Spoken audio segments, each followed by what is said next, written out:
ug dinhi ning atong tulumanon. Inyong masayran ang kamaturan kay sa kamaturan.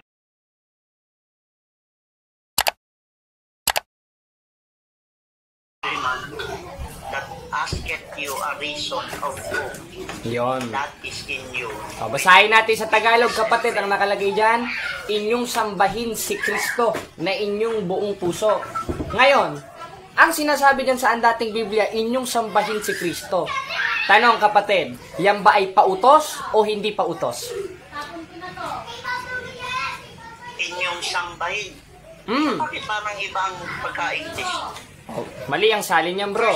Dahil ang nakalagay dyan sa Greek, bro, 3:15, dahil ang nakalagay dyan sa Greek, bro, ay triskia. Ang kahulugan ng triskia ay pagsamba.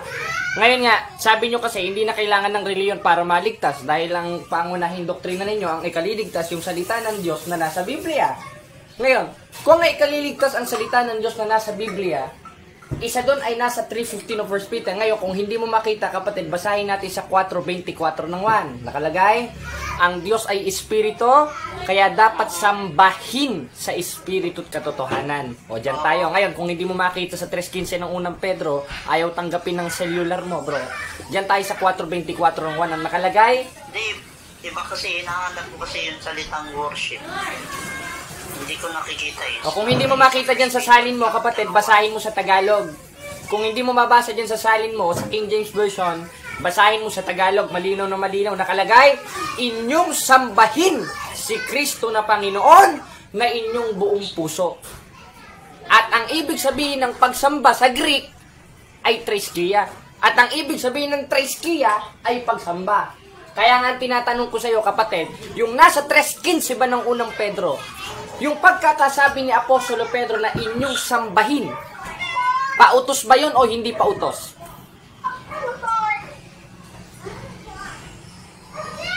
Hello, bro? Bro, nandiyan ka pa ba, pastor? Oo, hinahanap ko kasi. Kasi may Greek din naman ako dito, hinahanap ko. O, sige, bro. I-clear mo nga sa akin. Unang Pedro. 3:15, bro. Basahin mo na rin sa Tagalog kung hindi mo mabasa sa English. Chapter 3, First Oh. Peter chapter 3. O, 3:15 of 1 Peter, nakalagay, inyong sambahin si Kristong Panginoon na inyong buong puso. Na ano? Nahanda kayo sa pagsagot. At ang kahulugan ng pagsamba dyan sa Greek ay triskia. At ang ibig sabihin ng triskia, pagsamba. Kaya kung hindi na kailangan ng reliyon para maligtas, bakit inutos dyan sa 3:15 ng unang Pedro, 4:24 ng 1, na sumamba? At ang kahulugan ng pagsamba ay triskia. Yan ang sagutin mo ngayon, kapatid. Bibigyan kita ng oras. Ang tanong mo sa akin, ang kaligtasan ay makukuha sa tinatawag na pagsamba o treskia, nang ibig sabihin reliyon. Tama ba ako? Tama, kasama sa kaligtasan. Dahil utos yan, kapatid. At ang kautusan, 3:24 ng Galacia, ano pat ang kautusan ay siyang naging tagapagturo upang ihatid tayo kay Kristo. Therefore, ang kautusan, yun ang maghahatid sa atin kay Kristo. At isa dun sa kautusan, 4:24 ng 1, 3:15 ng unang Pedro, yung pagsamba. At ang ibig sabihin ng pagsamba sa Greek, triskia, at ang ibig sabihin nun ay relihiyon. Isa-isa lang. Ay, hindi mo ba kayang marami, bro? Hindi naman, kaya naman natin. O edi, damihan na natin. Mas maganda yan para mas marami tayong matutunan. What I mean to say is, buksan mo natin isang Bibliang verse na binuksan mo. So, pag nasettle natin, punta tayo sa panibago. Para hindi tayo kung saan-saan pupunta. Yung bang what I mean, na-i-fix natin before tayo pumunta. Hindi naman tayo pupunta kung saan-saan, bro. Nandito lang naman ako sa pwesto ko. Di naman ako tatakbo eh. Nandyan ka rin naman sa pwesto mo, hindi ka rin tatakbo. Eh, ang maganda nga, nagbabasa tayo eh. Dahil sabi dun sa 34:16 ng Isayas, inyong saliksikin sa aklat ng Panginoon. Hindi naman sinabi, inyong saliksikin sa isang talata lang ng Panginoon. Lalabas nun, kakontra na tayo ni Propeta Isayas. Eh, ayoko naman mabatukan ako ni Propeta Isayas, kapatid. Mas susundin ko si Isayas kesa sa'yo. Hindi, alam ko yung sinasabi mo. Balikan natin, First Peter. Balikan natin ang 3:15 ng unang Pedro. Sa Tagalog, bro, dahil ang binasa ko Tagalog. Huwag ka naman tatakbo sa English version. Ang binasa ko Tagalog, hindi mo mababasa yan dyan eh. O, basahin natin. Kasi sa Tagalog eh. Ito, bro. Kasi sigurado. Basahin natin. Kasi corruption sa Ito, babasahin natin. Nakalagay, kundi inyong sambahin. Dito ko binasa, kaya ito ang pag-aralan natin, yung binasa ko, hindi yung babasahin mo. Dahil mag-out of context tayo yan eh. Magli-leading tayo, mag-misleading tayo yan, kapatid. O sige, basahin O, mo. basahin natin. O, nakalagay, kundi inyong sambahin. Ano ba ibig sabihin ng pagsamba sa Greek? Triskia. Ano ba ibig sabihin ng triskia? Relihiyon. E di kasama yung relihiyon sa kaligtasan dahil utos yun.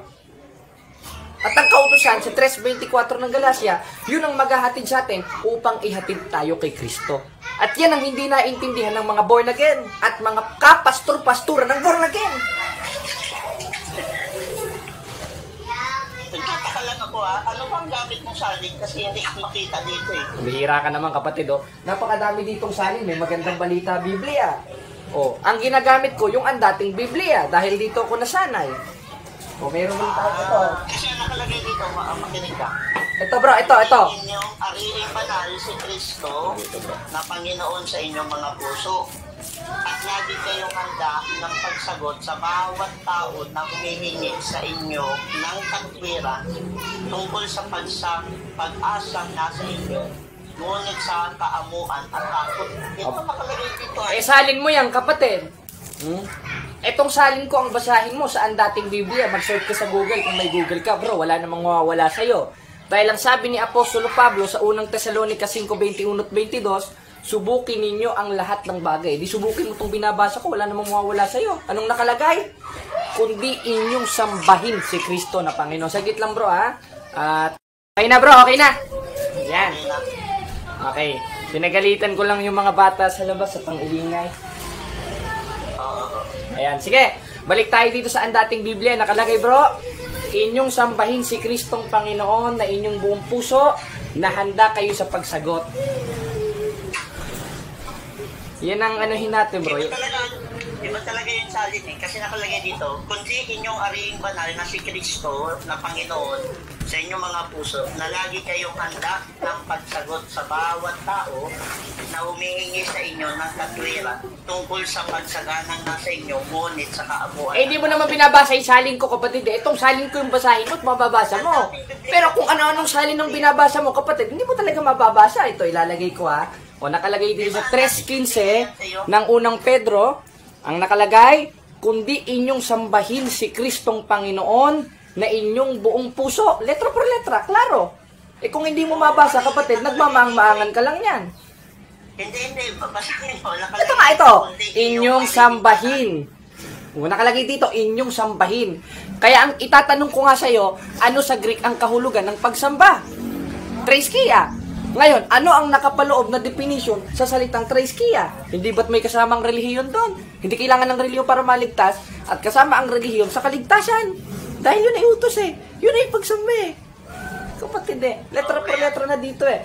Ito, ang dating Biblia, 1905. Yun ang binabasa ko kapatid, pastor. Tama, pareho nga ito, 1905. Ito, tinan mo Bubuksan. Peter. Ito. Ito bro. Ito. Ayan o.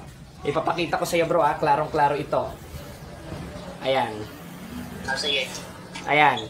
Anong nakalagay dyan? Kundi inyong sambahin. Pakita din natin dito bro. Sambahin si Kristo na Panginoon sa inyong mga puso. O dito naman sa book ang nakalagay. Ito 15. Ayan. 15.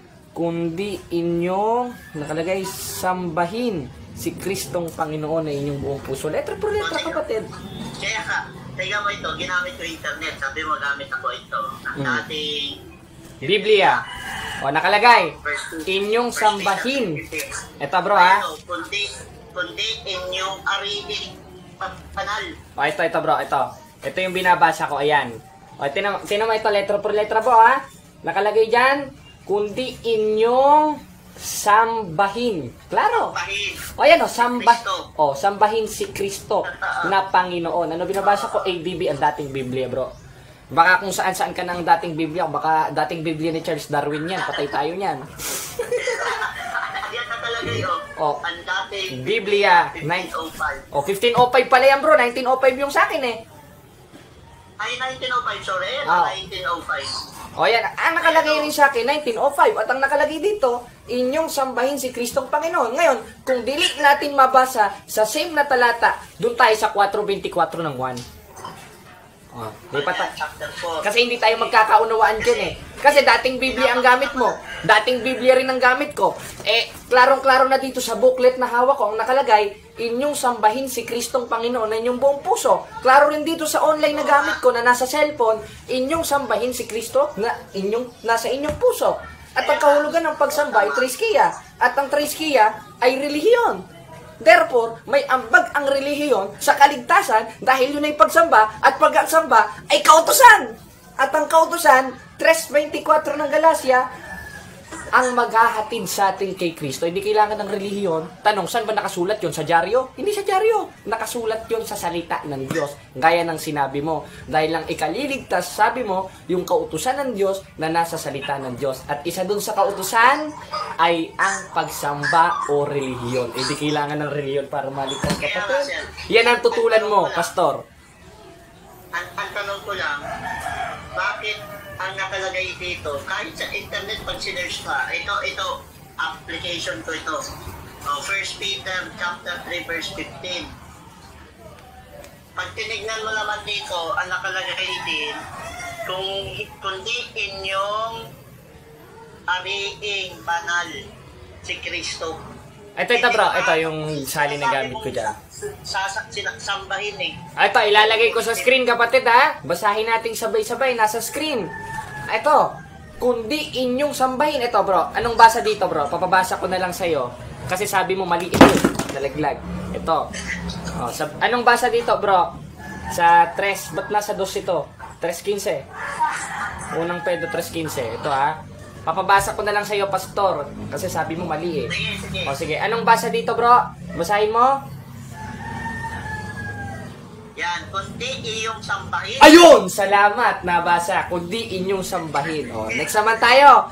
Doon naman tayo sa 4:24 ng 1, bro. O, ngayon, lipat tayo sa 4:24 ng 1. Tanong ko sa'yo, sa 4:24 ng 1, ang nakalagay, ang Diyos ay Espiritu, kaya dapat sambahin sa Espiritu at katotohanan. Tanong, utos ba yun o hindi? Yan ay kausap ng Sa 4:24 ng 1, bro. Sa 4:24 ng 1, ang tinatanong ko sa'yo. Tanong, utos ba ito o hindi? Sinasabi kasi yan ng Utos ba o hindi, bro? Ang tanong ko sa'yo, utos ba o hindi? Ang layo ng sagot mo, kapatid eh. Hindi. Magkaiba kasi ng context yan. Ang una, ang kausap. Babasahin ulit natin. Babasahin ulit natin, bro. Ito ha, nakalagay.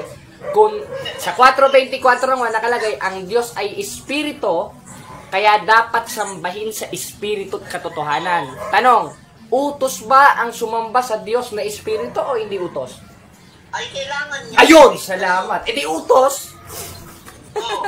Pero ano, E di kinakain mo na, Pastor, yung sinasabi mo, Pastor.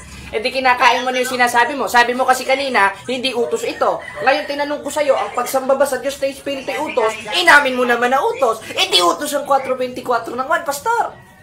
hindi, pagsalitain mo kasi ako, di ba? O, nagsasalita kita kasi yung salita mo, palpa, kinukontra mo yung isinulat ni Apostol Juan eh.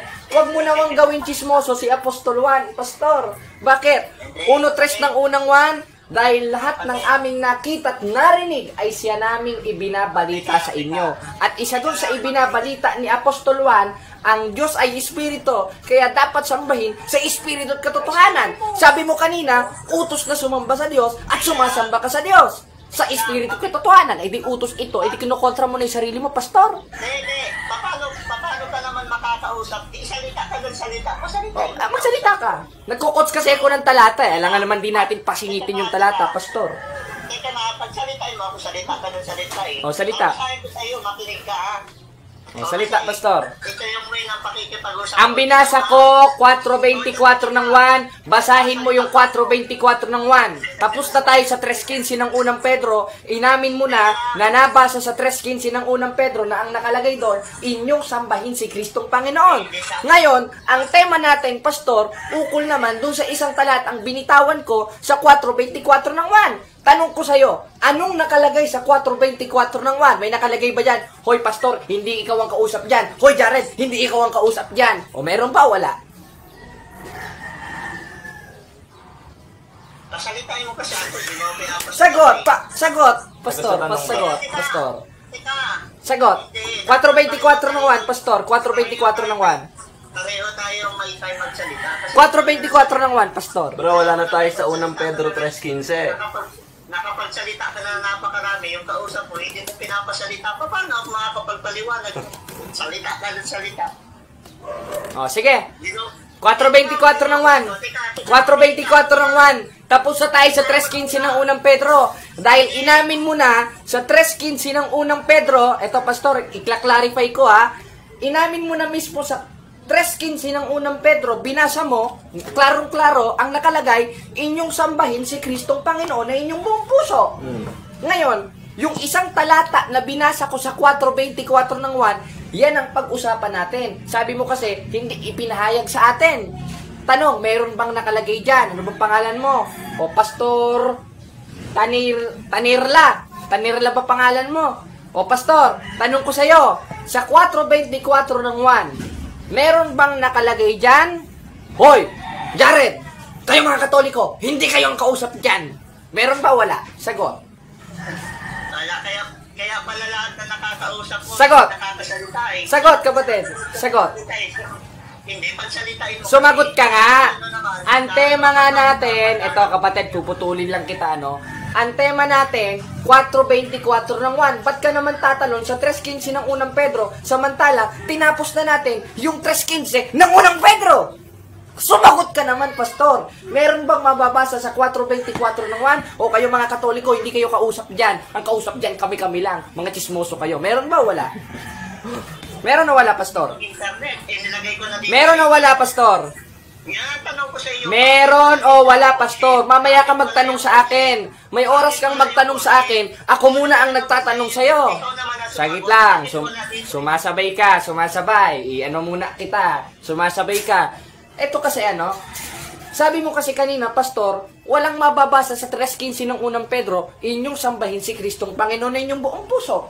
Samantalang letra por letra, binasa mo itong hawak kong salin ang nakalagay. Ikaw mismo nagbasa, inyong sambahin. Sino? Si Kristo na Panginoon na inyong buong puso. Tapos sasabihin mo, walang nakalagay, samantalang lumabas na sa bunganga mo, merong nakalagay. Ngayon, ang next topic natin, ukol naman sa 4.24 ng 1 na iniiwasan mo. Sabi mo kasi, hindi sa amin ipinahayag ito. Tanong, kung hindi sa amin ipinahayag ito, meron ka bang mababasa sa 4.24 ng 1 na ang nakalagay? Hoy, kayo, Jared, mga Katoliko! Ay! Huwag kayo makinig dito. Sa amin lang ito. Meron ba o wala? Sagot, pastor. Walang matindog kang kausap. Sagot, pastor. Nakalagay dito, Sagot. usap ng kaamuan. Sagot, pastor. Sasagot ka, kaamuan. Sagot, pastor. Kaamuan, kapatid. Sagot, pastor. Kailangan mo namang natin. Oy, mute ulit kita. Ngayon, yung sa 3.15 ng unang Pedro, nasasagot ng kaamuhan sa kapatid sa pananampalataya yon. Inyong sambahin si Kristo na buong puso na handa kayo sa pagsagot. Ngunit sa kaamuhan, saan? Sa kapatid sa pananampalataya. Bakit? Dahil mapuot ka pa lang sa kapatid mo. 3.15 ng unang 1, basahin natin ang sabi ni Apostol 1, Pastor, sino mang napopuot sa kanyang kapatid ay mamamatay tao. Mapuot ka pa lang sa kapatid mo sa pananampalataya, mamamatay tao ka na eh. Eh paano pa kaya sawayin mong may kabagsikan yung kapatid mo sa pananampalataya? Bakit? 5.22 ng Mateo, sino mang magsasabi sa kanyang kapatid na ulol ka, ay mapapasapanganib sa kahutulan. Pero, paglabas at kaibayo sa pananampalataya, aba, talagang kakabakahin mo yon. Sisigaw ka doon.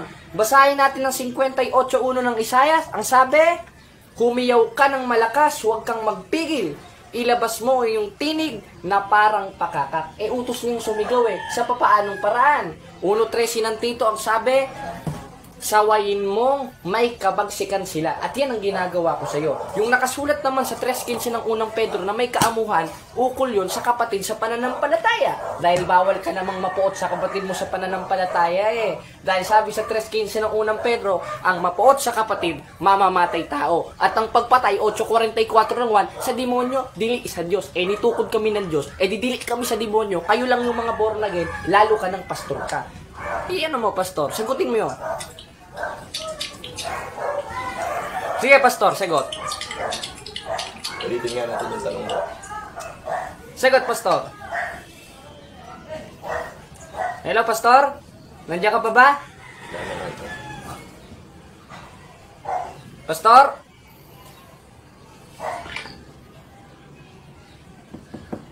Pastor? Hoy, pastor. Para kumakain ka na yata dyan. Anong pagkain mo? Bigyan mo kami.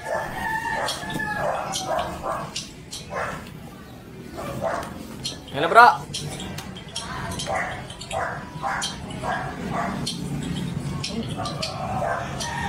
Bro.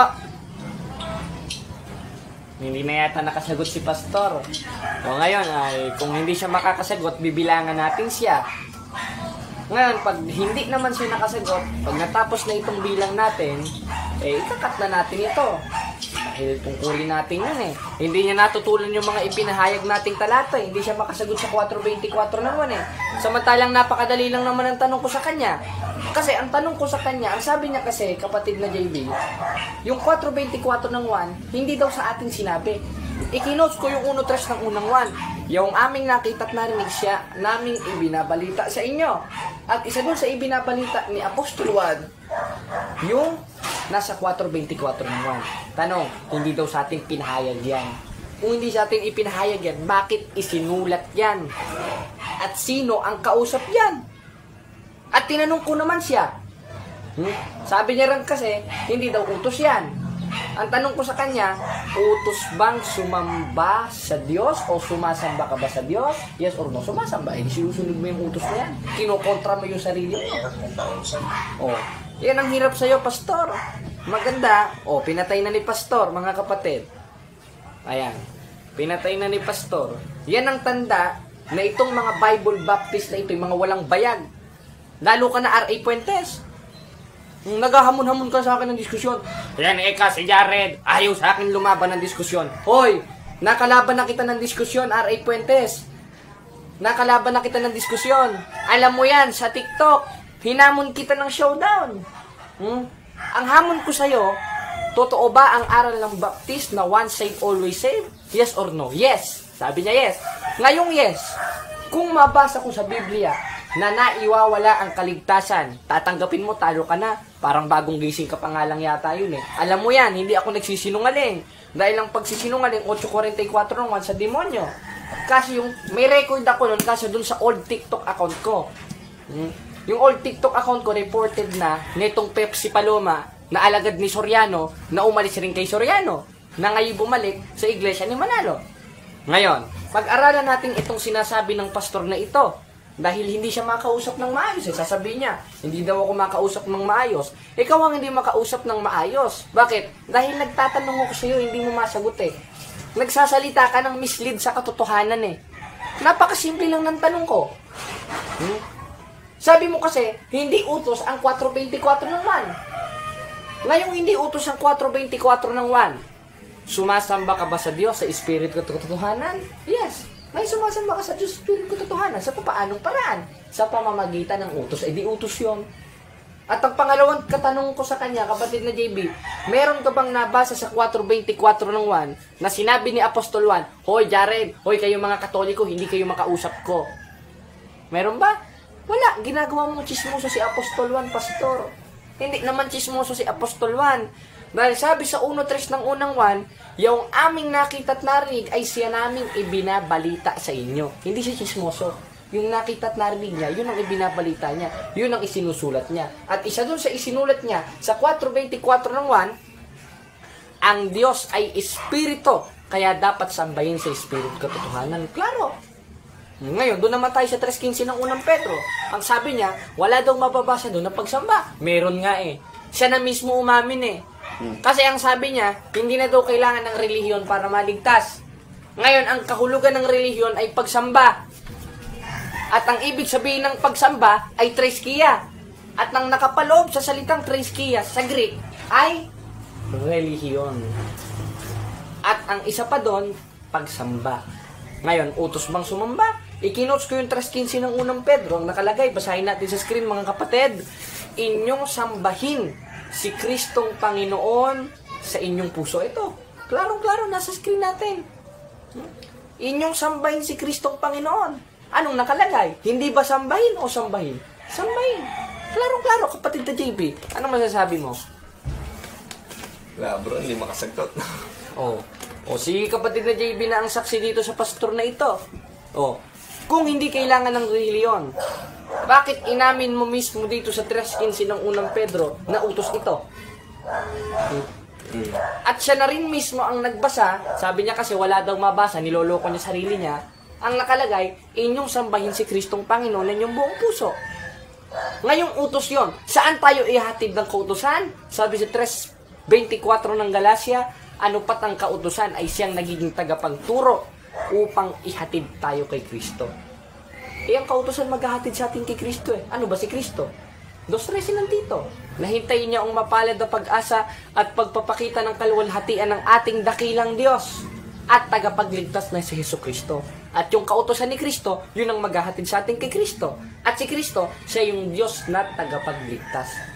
Kung si Kristo ang Diyos na tagapagligtas at ang maghahatid sa atin doon sa tagapagligtas ay ang kautusan at isa doon sa kautusan ay ang pagsamba na nasa 3:15 ng unang Pedro na ang kahulugan ay treskia, na ang kahulugan ay relihiyon. Tanong, ikaliligtas bang relihiyon?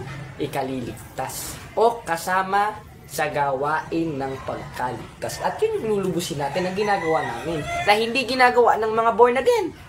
Na hindi ginagawa ng mga pastorotot na ito. Dahil torotot lang ito eh. Bunganga lang ng bunganga eh. Atake lang ng atake sa Katoliko. At pag sinalaman itatake mo, aba paawa pa sa barangay, paawa pa sa konseyo, paawa pa sa mga miyembro. Nako. Patawarin mga kapatid. Umiinit lang ang ating ulo dahil utos naman yon sa 12:9 ng Roma, nakapuotan mo talaga ang masama. Talagang kapupuotan mo. Kung sasawayin mong may kabagsikan. Kaya itong mga pastor na ito, kapatid na JB, kapatid na Mago, wala na ito, mga bulag na ito. Ngayon, ang ating bubuksan na tema, dito ka kapatid na JB sa tabi, bubukas tayo ng tema, ay, kailangan ba ng iglesia para maligtas? Ayan ang ating bubuksan ng tema sa ating programa, mga kapatid. Tuloy na ulit tayo sa ating normal program. Question and answer. Question and answer. Dahil ang nakalagay, ang tanong ay, kailangan ba ng iglesia para maligtas ayon sa Biblia? Aba, unang-una, oo. Dahil ang nagtayo nun si Kristo at inuutos sa kanya ng Diyos. Bakit? Basahin natin ang 12:49 ng 1. Sapagkat, basa, 12:49 ng 1.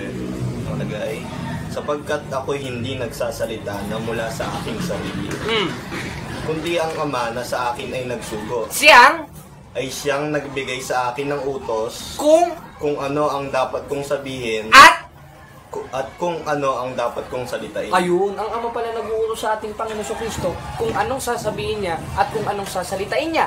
Ano yung inutos sa kanya ng Ama na sinalita niya na galing sa Ama? Basa, 16:18 ng Mateo. Ang sabi, basahin natin kapatid na JB, 16:18 ng Mateo. 16:18. Yan. Sabi, at sinasabi ko naman sa iyo na ikaw ay Pedro, at sa ibabaw ng batong ito ay tatayo po ang aking iglesia. ayun, ang nagtayo pala si Kristo at ang nag-utos kay Kristo ang Diyos. Ngayon, ang Diyos ang nag-utos kay Kristo. Lahat ba ng sinasabi ng Diyos kasama sa kaligtasan? At lahat ba ng iniutos ng Diyos kasama sa kaligtasan? Basahin natin ang 15:2 ng unang Korinto. Ang sabi, at sa pamamagitan naman nito, ligtas kayo kung matyaga ninyong iingatan ang mga salitang ipinangaral ko sa inyo. Lahat ng lumalabas sa bibig ni Kristo galing sa Ama. At yung kautusan dito sa 15:2 ng unang Korinto, galing sa Ama, sa pamamagitan ni Kristo, kasama sa kaligtasan nito. Dahil sabi, sa pamamagitan naman ito, ligtas kayo. At isa doon, sa 16:18 ng Mateo, yung itinayo ni Kristo na iglesia. Okay? Noon eka yan. Tapos na eka ang church age. Paano tapos ang church age? Diyan na nga mismo sa konteksto ng 16:18 ng Mateo, kahit ang pintuan ng Hades hindi magsisipanaig doon sa iglesyang itinayo ng ating Panginoon Kristo. Kaya palpak yun yung aral ng iglesia ni Manalo, kapatid na JB, na ang iglesia ay natalikod! Yun ang aral nila. Natalikod daw kung natalikod, ibig sabihin pala, baliktad pala ulo ni Kristo. Bakit? Katawan ni Kristo yan Basahin natin ang 1:18 ng Colossus, kapatid na JB. At siyang ulo ng katawan sa makatwid bagay ng iglesia. Si Kristo ulo ng katawan sa makatwid bagay ng iglesia. Ngayon, ang konklusyon ng mga iglesia ni Manalo, sino kaulo? Si Kristo. Sinong katawan? Ang iglesia. Kaya iglesia ni Kristo. Hindi kayo yon. Dahil naisulat yon 33 AD, which is 2,000 years ago. At naitayo yon 2,000 years ago. Tanong, kailan ba kayo lumabas? Basahin natin sa kanilang referensya, sa kanilang aklat, kapatid na JP. At ito ay sa kanilang rehistro sa Security and Exchange Commission. Nakalagay that the founders of this association are Felix Manalo presiding on Taguig. Yung iglesyang tinutukoy sa Biblia na iglesia ni Kristo, wala naman iglesia ni Kristo sa Biblia. Ang nasa 16 kasi ng Roma, mga iglesia ni Kristo. Hindi iglesia ni Kristo, plural, in King James Version, Churches of Christ. Dahil ang tinutukoy doon, yung iglesia sa Judea, yung iglesia sa Samaria, yung iglesia sa Corinto na kinahaniban ng mga apostol sa 1:1 hanggang 2 ng unang Korinto. At iklinarify yun ni Pablo sa 9:31 ng Gawa, nasa kabuuan. At ang nasa Greek, basahin natin, mga kapatid, pasensya na at medyo matatagalan tayo sa paghahanap. Sa Greek ay, ayan, sa 9:31 ng Gawa, ay Hymen on Ecclesian Catholis. Ang ibig sabihin ay sa kabuuan, yes, universal. At ang ibig sabihin ng universal is a Catholic. Kaya ang right translation ng 9:31 ng Gawa, yung nasa La Sagrada Biblia, nalasag na Las Iglesias Católicas Apostolica Romana. Kaya yung itinayong iglesia ni Kristo na nasa Biblia, hindi yung itinayo ni Felix Manalo. Yun yung itinayo ni Kristo 2,000 years ago na hindi matatalikod. Yung iglesia ni Manalo, natalikod. Hindi sila iglesia tinutukoy sa Biblia. At inamin naman mismo nila yung sa kanilang pasugo. O basahin natin ang pasugo ng iglesia ni Manalo dito sa isang babasahin. Sa pasugo 1988, page 6, nakalagay, even the circular history shows a direct time link between the Catholic Church and the Apostle, leading to the conclusion that the true Church of Christ, kung liliwanagin natin sa Tagalog, kapatid na JB, ang totoong iglesia ni Kristo ay ang Iglesia Katolika Apostolika Romana. Klaro, kaya bang tutulan ito ni Ventilacion, ni Sandoval, ni Ramil Parva? Hindi kayang tutulan ni Parva ito. Ipapabasa ko kay Parva ito pag nagka-diskusyon kami. Anong nakalagay dito sa pasugo ninyo sa 1988? The true Church of Christ is the Catholic Church? Or the true Church of Christ is founded by Manalo? Babasahin niya yan, kapatid na JB, na ang true Church of Christ is the Catholic Church. Ngayon, balik tayo sa tema, lumalayo na tayo. Kailangan ba ng iglesia para maligtas? Utos. At bukod sa utos rin umalig. Basahin natin ang 3:6 ng Efeso, na ang mga hintil ay tagapagmanat kasangkap ng katawan na may bahagi sa pangako na kay Kristo Jesus sa pamamagitan ng Ebanghelyo. Utos Kasangkap nga tayong mga hintil Sasangkap nga tayong mga hintil paano mo sasabihin hindi kasama sa kaligtasan ng iglesia? Unang-una, katawang sa Diyos ni Kristo. 2:16 ng Efeso. At yun ang ililigtas ni Kristo. Kaya utos tayong umanib doon. Gaya ng nasa 3:6 ng Efeso. At ang sabi rin sa 12:9 ng Roma, subukin ninyo lahat ng bagay. At ang pag-ibig na walang pagpapaimbabaw, kapuotan ng masama at makisanib sa mabuti. Tanong, alin ang mabuti na sinasabi ng Biblia na dapat nating aniban? Yung katawan. At yung katawan sa 1:18 ng Colossus, yung iglesia. At yung iglesia na yon, 5:23 ng Efeso, basahin natin, sapagkat ang lalaki pangulo ng kanyang asawa, gaya naman ni Kristo na pangulo ng iglesia. At, may ate, at, hindi pa tapos, may ending pa, siyang tagapagligtas ng katawan nito. Si Kristo tagapagligtas ng katawan. At yung katawan ng 18 ng Kolosas, yung iglesia. At utos tayo, umanib dun sa iglesia. Letra. Klaro. Hindi kasama sa kaligtasan yung iglesia dahil yun ang ililigtas ni Kristo. Sabi ka ni Kristo, I am the way. I am the truth. Lahat ka nang tumanggap sa akin ligtas. Sasabihin ng mga protestante, wala naman kang sinabi dyan ang reliyon makakapagligtas. Ang iglesia makakapagligtas. Ang sabi I am the truth, I am the way. Si Kristo lang Tama, si Kristo naman talaga At ang pagtanggap kay Kristo, 12:48 ng 1, ang nagtatakol sa akin salita. Therefore, ang tumatanggap kay Kristo, tatanggapin mo rin ang kanyang salita sa papaanong paraan. 3:18 ng unang 1, mumunti kong mga anak, huwag tayong magsiibig ng salita ni nandilaman, kundi ng gawat katotohanan. Sa pamamagitan ng gawat katotohanan. At isa doon, yung pagsangkap sa katawan. Dahil kasangkap tayong mga hintil sa pamamagitan ng ebanghelyo, sa pamamagitan ng katisismo, tradisyon, at walang nagpra-practice niya, kundi ang Catholic Church. Sasabihin na naman ng mga protestante, ikaw naman Jared, wala naman kang tradisyon, hindi naman galing sa Diyos ang tradisyon. Kung hindi galing sa Diyos ang tradisyon, bakit inutos at sinulat ni Apostol Pablo sa 2 Tesalonica 2:15 na panghawakan ninyo ang tradisyon na sa inyo'y pinangaral ko. In English, in King James Version, hold the tradition. And 3:6 of 2 Thessalonians, that the tradition that received us. Therefore, may tinanggap na tradisyon ang mga apostol. Wala namang ibang nagpa-practice na Christian denomination kundi ang Catholic Church. Therefore, kung saan kaanib ang mga apostol, yun ang iglesia ng Diyos o iglesia ni Kristo na sa CCC of the Catechism of the Catholic Church is the Catholic Church.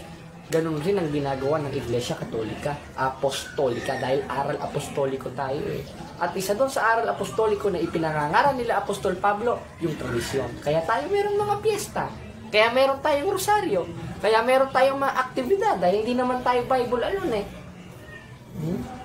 Ngayon, kailangan ba ng reliyon o ikaliligtas ba ang relihiyon? Ikaliligtas, dahil yun ay pagsamba, triskiya, at utos sumamba sa Diyos. At inamin naman ni Pastor na utos sumamba.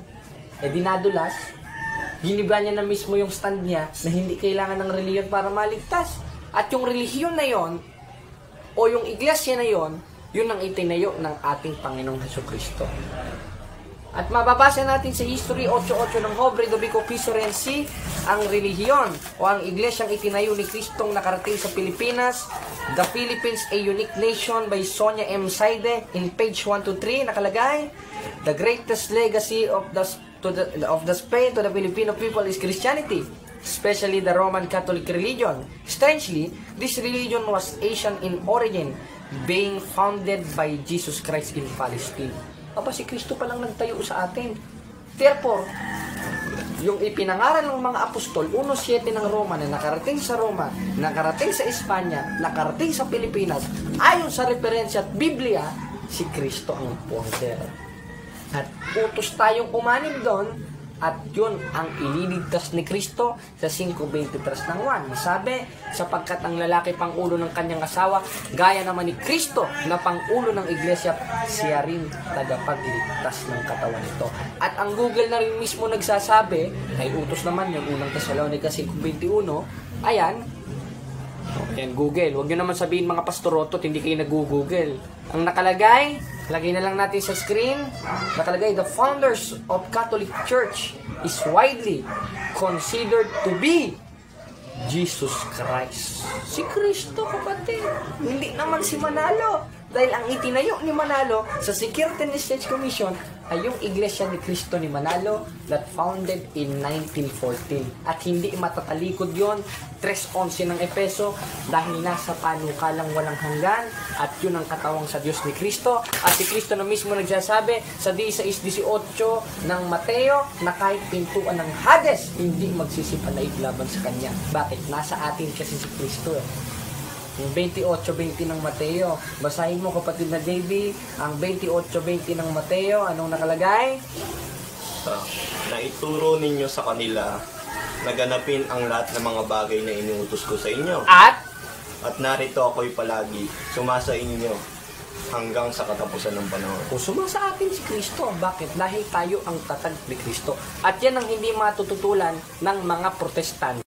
Kinat lang natin saglit mga kapatid dahil madilim na. Hindi na natin nabantayan ng oras. Muli mga kapatid, yun lang ang ating pag-uusapan ngayon at napatunayan natin na itong pastor na ito ay hindi makasagot sa ating tanong at umamin na mismo na ikapagliligtas o may ambag ang relihiyon sa kaligtasan dahil yun ang pagsamba. At napatunayan rin natin sa panahong ito, kapatid na JB, kapatid na Margo, yung tulog na ang relihiyon o ang iglesia ay ang ililigtas ni Kristo. Therefore, may ambag pa rin sa kaligtasan. Kasama pa rin sa kaligtasan. Tama. 2:13 ng Tito. Si Kristong tagapagligtas. Pero alin ang ililigtas si Kristo? 5:23 ng Efeso, ang katawan. At ang katawan, 11:8 ng Colosas, ay ang iglesia. Kaya, huwag tayong maniniwala mga kapatid doon sa mga pastor ng demonyo na nagsasabi, tapos na ang church. Paano matatapos? Hindi ka matatalikod. Pambihira ka naman no? Pambihira ka naman pastor ke. Paano mo sasabihin tapos ang church age? Ang pintuan nga ng Hades hindi magsisipanig doon sa iglesia niyo. At sabi rin ni Pablo sa 3:11 ng Efeso, nasa panukalang walang hanggan ito. Kaya itong mga pastor ng demonyo na ito, mali ang sinasabi, out of context at puro sa demonyo. Kaya mga kapatid, hanggang dito na lang ulit tayo at matatapos ang ating programa. Ug inyo nang nabati ang mga kamatuoran dinhi ning atong tulumanon. Kay unsay kamatuoran. Ako lang hinaot nga daghang kamog nakatunan. Daghang salamat.